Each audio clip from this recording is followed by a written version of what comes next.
going to talk more on this development with Glen Wood, partner and head of sales at JI Asia, joining us out of Tokyo as well. Glen, certainly a lot of uncertainty about who this man is and whether the members of the new cabinet lineup will do the necessary job required with a lot of tasks at hand. At least when it comes to the finance minister, Azumi, do you see that this man is sort of kind of like the alter ego of Okada, who turned down the job? And ultimately, is there a risk that he could take his own decisions without thoroughly consulting others? Is that a possible risk? Well, I think the risk probably lies in the fact that there's a lack of change here, Chloe. I think in general we've got the status quo happening. Nobody really wanted this position. As Noda was coming from the Ministry of Finance, I think people saw it as a position where they'd simply be under the thumb of the Prime Minister. So in general, I would expect more of the same coming from Kasumi Gaseki and Mr. Azumi. Glen, it's Kaori here. I admit I've been away for a couple of weeks, but I come back and this is a whole new Japanese press that seems to love this new incoming government, and they've also even managed to woo the Keidanren and the business community as well. I mean, what happened? Is this a new strategy for the DPJ? Are we going back to the old ways of the LDP? Well, Kaori, I think you're right that I've been also quite surprised by the press's response to the new cabinet and to the new Prime Minister. It's been very, very positive across the board. NHK talking with people on the street, interviewing people from Noda's hometown and whatnot, and saying, you know, he's just an ordinary guy, and we're happy to embrace his new Prime Ministership. So I agree that it's well orchestrated, that in general the public has been well prepped, and that the press is fully behind this new Prime Minister and this new cabinet.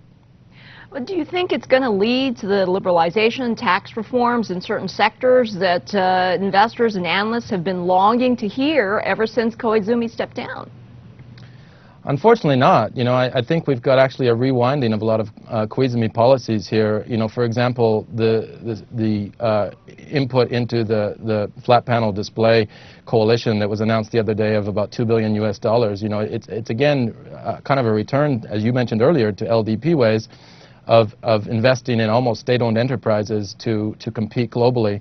Whereas I think at this point it would be more appropriate to turn to more of a global market stance and allow lowering tax rates, for example, to allow companies to compete more on a global basis with the likes of their competitors, perhaps Samsung in this case.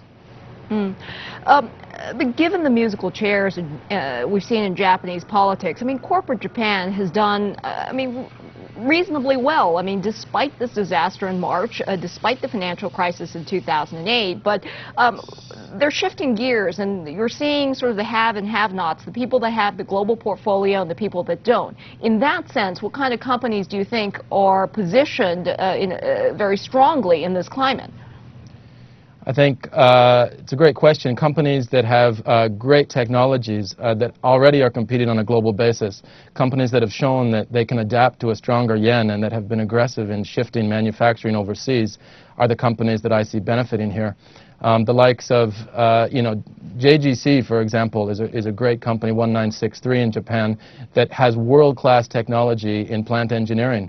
It's a company that I like and would be happy to invest in. Others, owner-managed companies, perhaps like Nidec, are again companies that have invested overseas, that have been doing so for a number of years, and that are very aggressive in the way they compete and the way they set up their businesses to kind of establish a presence in such a way that they can compete on a global basis and deal with the stronger yen and deal with the higher tax rate environment in Japan. I see you have Unicharm on there. These are the diaper people, right? Is Exactly. this a China story? Unicharm is a global story, I would argue, but yes, their China expansion, Asia expansion is going very well. I think they've, again, got materials and technology that creates a product that is very good and competes very well against the global players like P&G, as well as against the local Chinese players like Hengang. They compete very, very well, and I would expect them to continue to do so going forward. They've also been aggressive, I would add, in stock buybacks and in acquisitions. They acquired Diana the other day, was announced, as well as the Hartz acquisition in the U.S. Very interesting company. Yeah, you know, Japanese diapers certainly command a premium wherever you go, especially in North Asia. I'm aware of that. In terms of sustainable energy, Glenn, you think that there are immense opportunities in the Japanese space and that Japan could at some point become energy independent. Tell us how investors can take part in this opportunity. Oh, it's a huge opportunity, Chloe. I think Japan has here, especially on the back of this earthquake, to turn away from nuclear energy and turn towards sustainable energy. Japan has long had a lead and has had excellent global technologies in the area of renewable energy, be it solar or wind technology, and perhaps even geothermal.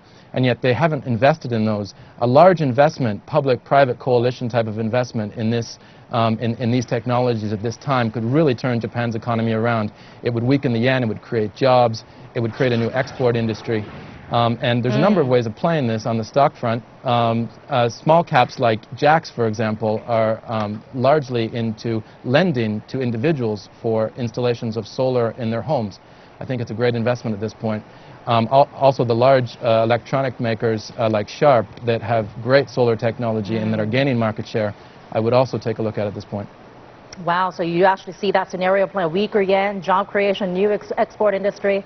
I mean, hopefully in the sometime near future. Thanks so much. We appreciate all of your thoughts there. Glen Wood there talking to us on Japan, the goings on. Yeah, appreciate it. Do have a wonderful weekend.